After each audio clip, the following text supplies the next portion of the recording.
Welcome back, everybody. We're glad you're here.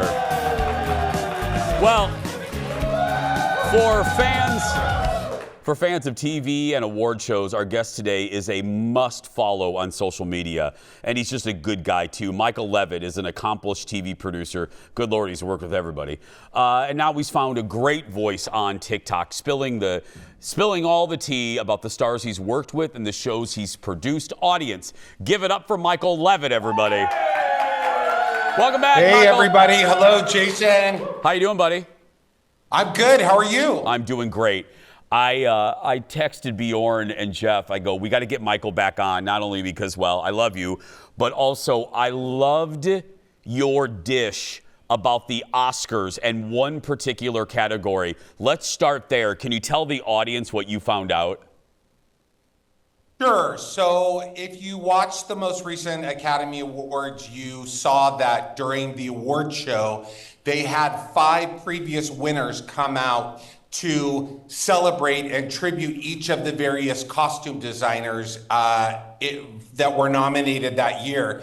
That idea actually started in 2008 when they had the winners of Best Actor and Actress category. They had previous winners come out, 5 of them, and do the same, tribute each of the nominees in those respective categories.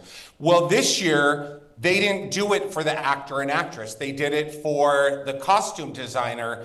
And I thought that was a little bit odd. It didn't resonate or work as well for me personally. But what I found out, because I work in the award show arena, is that they had intended to do it for the actor and actress category, but because of the controversy with Carla Sofia Gascon, they would have trouble finding a previous Best Actress to tribute her. Ooh. So they had to kill that idea for the actor and actress category and default to doing it for costume designer. So they couldn't find anyone to pay tribute. So they just, Michael, I wondered when I was watching, and I almost DM'd you, but I'm like, no, I'll just save it for the show. Do you have any idea how close to airtime? Was this scrapped pretty early on, Michael? Or was this scrapped kind of, the train was already moving? I think the train was already moving. I think they attempted and realized that they were going to have trouble. And I think that, publicists were doing their jobs. Even if there was a previous actress that was willing to do it, they probably were advised that it would not be in their best interest to get involved or that close to the controversy. Oh, my goodness.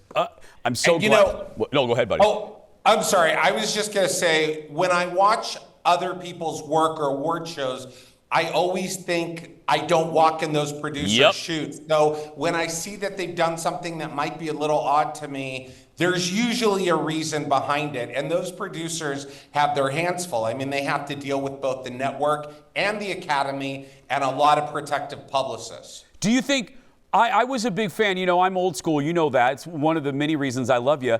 I'm a Billy Crystal, I'm a Steve Martin and Alec Baldwin hosting, a Johnny hosting. What did you think of Conan? I think Conan did a great job. I think he had the right temperament. He was self-deprecating. He was funny.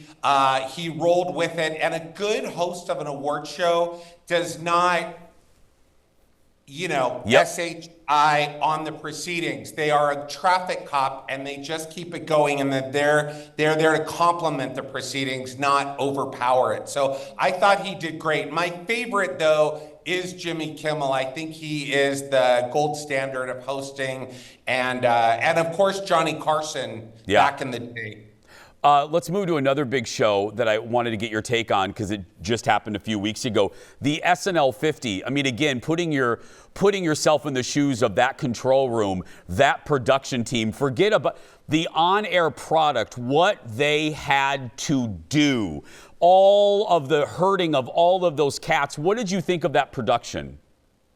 I was blown away. As a guy that's been doing live event television for over 30 years, that was a masterclass in producing, and I predict that will not only be nominated this year, but actually win the Emmy for Best Special. If you can just imagine the logistics that went into coordinating all of those celebrities, and they had a red carpet show. They had a 2-hour or 3-hour primetime special. They had a music concert 2 days before, and they had a roast for Lorne Michaels all in one weekend.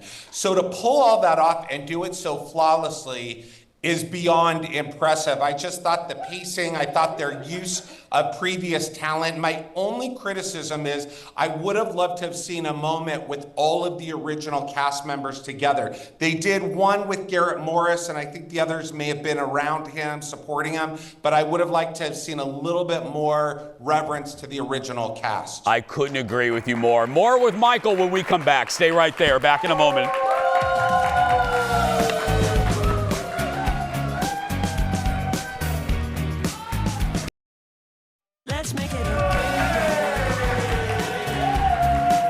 A boy and his cockapoo.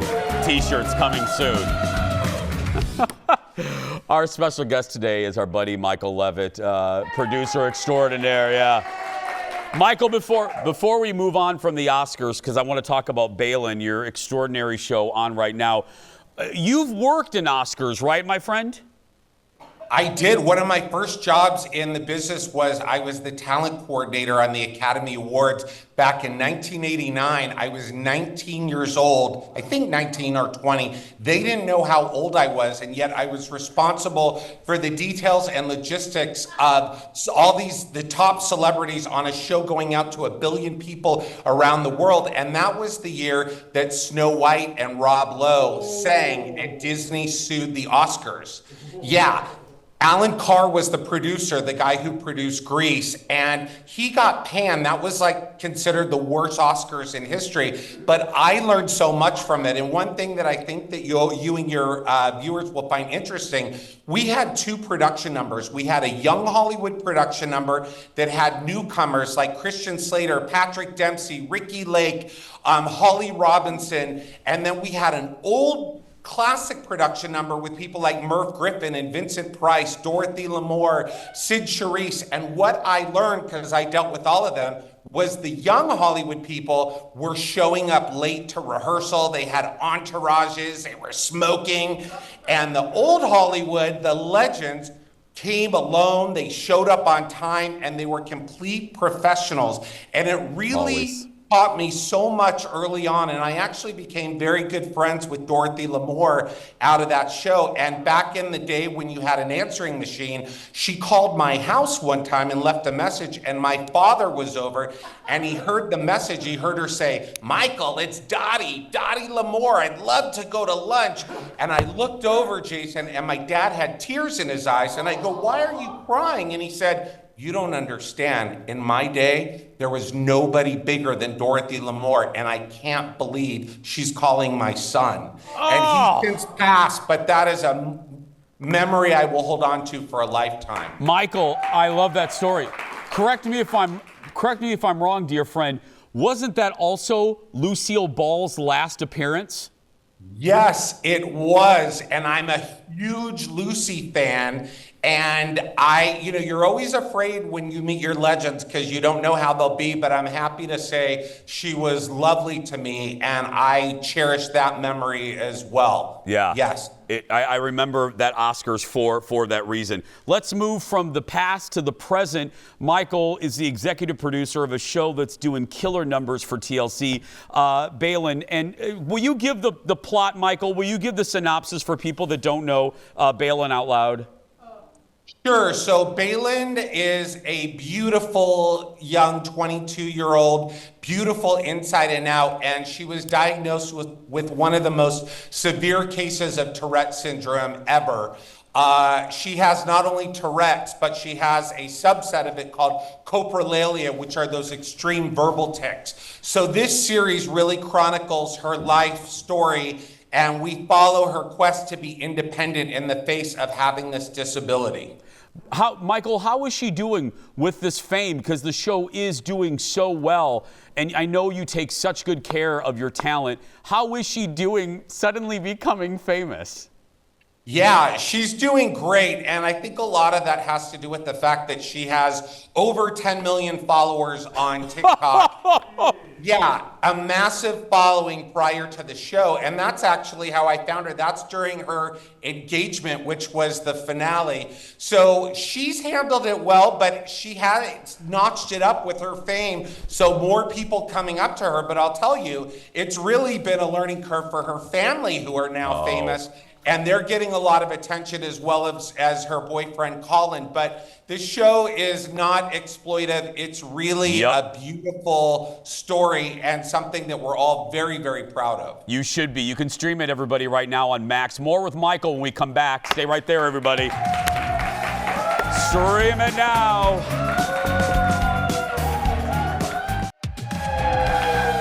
Welcome back, everybody. More with our friend Michael Levitt. Follow him right now on TikTok. You will not be sorry. Michael, it's so funny. Our good friend Madeline Smithberg, co-creator of The Daily Show, and was David Letterman's segment producer in the NBC years. And she's on her show from time to time. And I think of her when I think of you, because anytime we have her on, our last segment with her is always just mining for a good Madeline story. Michael, please tell your best Joan Collins story. Oh, okay. So prior to the Oscars, one of my very first award show experiences was I had the opportunity to be a talent escort at the Emmy Awards. And this was at the height of Dynasty. And I was maybe 17, 18, and they assigned me to Joan Collins. And everybody's like, good luck with that, kid. And I happened to hit it off with her. I think maybe because I was a young kid, she was cool with me. Plus, she's cool anyway. But I really worked hard to take care of her. And during the show, I didn't know better, but during a commercial break, actually it wasn't a commercial break. I thought it was a commercial break, and I ran down the aisle of the Primetime Emmys going live to say, Joan, hi, do you need anything? And she said, I would actually love a hot ham and cheese sandwich if you can find that for me. And I said, I'll get right on it. And I run back up the... Alexis Carrington, Colby, Dexter Rowan asked you for a hot ham sandwich? Yes.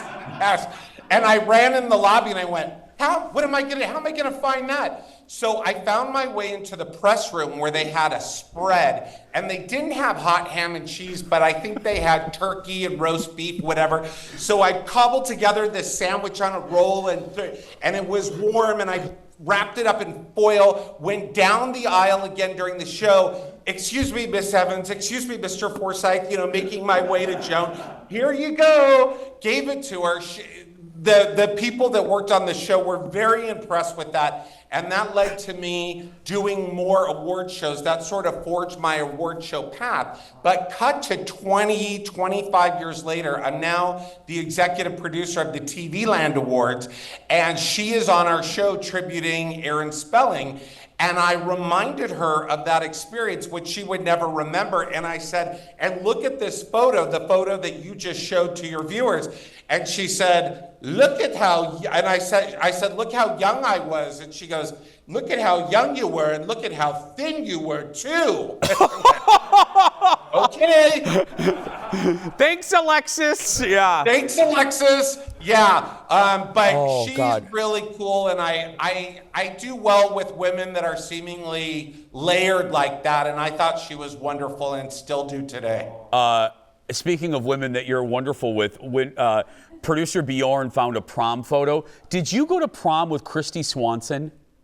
Wow, producer Bjorn did his homework. I did. The original Buffy. We were friendly back in the day. There it is. You guys, the dress that she's wearing, she wore in the movie Pretty in Pink. She's in the very last scene with Ducky where he looks over at the cute girl. So here I am, and I didn't go to school in show business land. I was an hour and a half away. So imagine me going to my prom and all the big football players seeing me show up with Christy Swanson in that dress.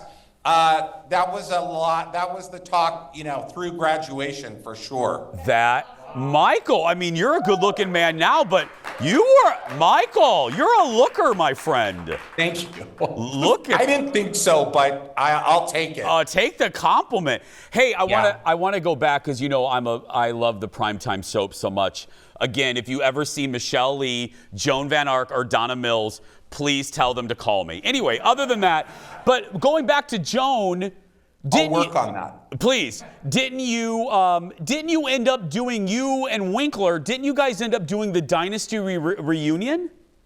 We did. After the TV Land Awards, Henry and I, we had produced, as you know, Hollywood Squares. We ended up doing several reunion specials, Knots Landing, Dallas, Happy Days, and then Dynasty. So we got to go up to the Filoli Mansion, the original Dynasty Mansion, and it was at the tail end of John Forsythe's, his final years. We didn't know if we were gonna get him, but we were able to make it work. So we got everybody back together.